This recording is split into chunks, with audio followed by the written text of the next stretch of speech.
one of the only concerns I can say about this team is the fact that they tend to have to play catch up in that second half. Kyrie Irving's been missed the fourth quarter this year. I think it's safe to say. Jason Tatum as well. Jason Tatum's doing his thing. This teenager continues to surprise us as the best or I should say most accurate three-point shooter in the NBA right now. Leads the league with the best percentage. And I don't think any of us could have predicted that. But there's a lot of things in the season that we couldn't have predicted. It's been that kind of season. Well, I mean, I think the best thing to watch this year, regardless of how this team does and, you know, what the record is, obviously that stuff's great to watch. But watching Jason Tatum turn into just like... What was that alert, man? You want to share with the class? You got something you want to look at right now instead of doing the podcast show? It was a Bruins update. Yeah, why don't you keep that down? What's the score, bro? Actually, I don't care. I don't care about the Bruins this year. But Jason Tatum, to me, Jason Tatum is like one of the most fun things to watch because he's not supposed to be doing what he's doing right now. He's not supposed to be doing what he's doing right now. And it is literally anytime Jason Tatum shoots, I'm like, that's going in. It's literally I have the utmost confidence in Jason Tatum, and I know we just did a whole episode on Jaylen Brown becoming a superstar, but is Jason Tatum gonna be that next guy? Who is it? Jason Tatum or Jaylen Brown? How about both? I don't know. Is it gonna be both? I mean, that was the whole purpose of trading away Paul Pierce and Kevin Garnett, right? To get a couple superstars. To get a couple superstars in the making. So, better now. It's better sooner than later, right? So you have a good idea of what their ceiling is. I think it's pretty high. I think this is just it's so fun to watch this team right now the way it is because coming off that, you know, obviously, and this isn't anything new to anybody, but Gordon Hayward gets injured, and now you have Gordon Hayward to look forward to come back, to join this team where it's already Jason Tatum, it's Jaylen Brown coming into their own, Kyrie Irving being the superstar. It's ridiculous to even think that, no wait, the second best player on this team is still waiting to come back. It's wild, man. I mean, I think obviously Jason Tatum can score. He can defend. I think, which is a surprise to a lot of us. He can shoot. He can shoot the three. Knocks heading into the draft, right? He's not a polished shooter. We're looking at him right now. Right. But now you look at Tatum, and he's probably the most well-rounded. But you can't really count Ben Simmons as a rookie, right? Of that class. Of this class. All right. Well, let me ask you guys this then: if you had to pick a point to bring in another superstar, right? Let's say hypothetically, I don't know, we're talking about someone like Anthony Davis, right? We're going there. I mean, how many times are we going to hear this name? You brought him up a couple of weeks ago. Yeah, exactly. You're the one that started this thing. Well, you didn't start it, but how many times we've brought up this name? We talked about him potentially joining the Celtics. Joel talked about, a couple of months ago, talked about the fact that he doesn't think that this is completely done here, that Danny Ainge is still trying to pull something off before next year. So let's say, hypothetically, if you're trading for Anthony Davis and the New Orleans Pelicans, let's say you're Danny Ainge, and they're like, you know what, we want Tatum. Because let's face it, if you're making a deal for Anthony Davis, though, you gotta give him a big gun. You have to give him either him or Brown. And right. if I'm them, I'm asking for Tatum. Give me the youngest guy. Give me the guy with the huge ceiling above him. I've already said I wouldn't trade Jaylen Brown for him, and I wouldn't trade Jason Tatum for him either.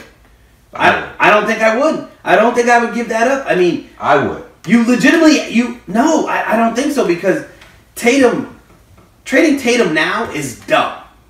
It's dumb because Tatum's only going to get better. Like, Tatum's going to be that type of player, I think, that in maybe 2 years will be one of, like, the best. He's going to be 21 in 2 years. A 21-year-old Jason Tatum. Yeah, but how old is Anthony Davis? 24? I mean, we're not talking about someone who's closer to 30. I know, but we're talking about a guy that's still getting better. I think you're talking about a guy that's injury prone, though. I mean, I'm still saying the only way I would have done an Anthony Davis trade is before I saw this talent. Now that I see Jaylen Brown and Jason Tatum turning into that sell, okay, you don't wait for him to level out. You don't wait for him to start to look like a rookie. I will say this. You do it now. I will say this. This is a total different conversation if Gordon Hayward's healthy. If Gordon Hayward is healthy, because he doesn't put up those type of numbers though. I don't. I think I would much rather give up Jaylen Brown if Gordon Hayward's healthy, and Gordon Hayward is playing at all-star potential that he obviously has, and he's obviously shown, and so we signed him for that much money. Then this is a total different conversation. But I think right now, you haven't seen Gordon Hayward come back from the injury yet. You don't know what type of player he's going to be, and you don't have to trade for Anthony Davis this year. I'm not saying you have to. I'm saying in a hypothetical situation, if that was the asking price, and of course to make the contracts match, you'd have to throw in some players. Probably gonna ask for that first round pick. Maybe not the Celtics first round pick, or excuse me, maybe not with the Lakers. Maybe not the No, you'd put maybe not the Lakers pick, but they'd have the Lakers and one of the two. That's gonna sweeten the deal. Yeah. Lakers and one of the two. Right. And I wouldn't give up one of the two right now. I wouldn't, because I think if you give up one of the two right now, then you are giving up having two dynamic wings on your team for the next century, right? Yeah, but you still have the other one. And you still... I know. And you still have that... Jaylen Brown, you still have him developing and becoming who we think he's going to be. See, Jason Tatum, he's the player that's benefited the most from this Gordon Hayward injury, right? Sure, I agree 100% on that. So... you talk about him coming back. How is that going to affect Jason Tatum?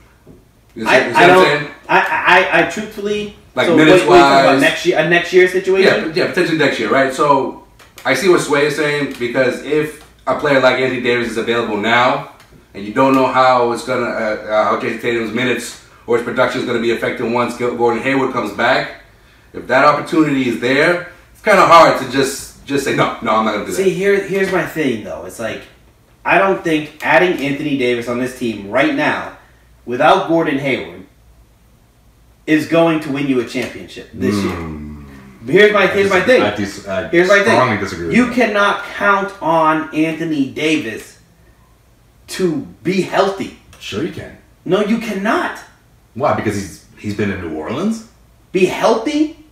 Sean, healthy doesn't matter where you are. Yes, it does. No, it doesn't. You see the other night when they traded for DeMarcus Cousins, he was completely healthy, right? Because they were they were going for it, right? They're going for the playoffs. Whereas they were going for it. They were, right? They failed, but they were going for it, right? Yeah. I mean, going for it, trying to make the playoffs. Whereas before that happened, if any little sign of soreness or anything that may have given you the impression that he couldn't go, they would sit him, because at the end of the day, they were still a lottery team. Look right now. They're trying to stay competitive in the Western Conference, and he goes down with a groin injury. He's out right now. Again, he misses games consistently. He's worse than Avery Bradley when we're talking about an injury-prone player. So I'm going to give up a guy that is young, is 6 years younger, 5 years younger than Tatum, right? Stop trying to do the math. Just say he's younger. That's it. We're really bad at math. 5 years younger, and his shooting. He's the best three-point shooter in the league right now. You cannot trade that asset at 19 years old. You can't trade it unless you have a healthy Gordon Hayward and a healthy Kyrie Irving, and you're saying we want that next stud, and we can. Jason Tatum's expendable right now. Jason Tatum is not expendable. He's not expendable on this team. You need him. Well, if you're getting Anthony Davis out of the deal, I don't think so. You don't think that team can compete against the Warriors? I have no faith. If they're healthy, yes, they can. I have no faith Anthony Davis could be healthy. All right, the Cat. We talked about that before. How about someone like Kevin Durant? Say if he was available, you wouldn't trade Jason Tatum for Kevin Durant, someone he misses at least 20 or more games every year. But is he ever really out when it? I guess Anthony Davis hasn't made it to when it matters. That's what I'm saying. That's what I'm saying. When it comes to those big games, playoff games, he's gonna be there. Yeah, but even if you look at Kevin Durant, I guess Kevin Durant missed 2 months last season, and the season before that missed time as well. Sure. And look, and Steph Curry's out, and like these star players. It's a great point. I'll give you that. Yeah, they're gonna miss time, but I just feel I got a different vibe with Anthony Davis. I don't know. I just feel like Yeah, when he plays, his numbers are great. When his numbers are great, they don't win. Like he's never been on a team that matters. I know. So you know what I mean? I don't know. Bring him to a team that matters. See what happens. Yeah. But then you have to give up Jason Tatum, who's by far the best. Like if you bring the best rookie in the class. I agree with you. But you bring someone like Anthony Davis. That goes without saying. You bring in a player like Anthony Davis, where you're not asking him to do everything like he's being asked to do in New Orleans, and maybe he'll become a less injury-prone player in a different environment.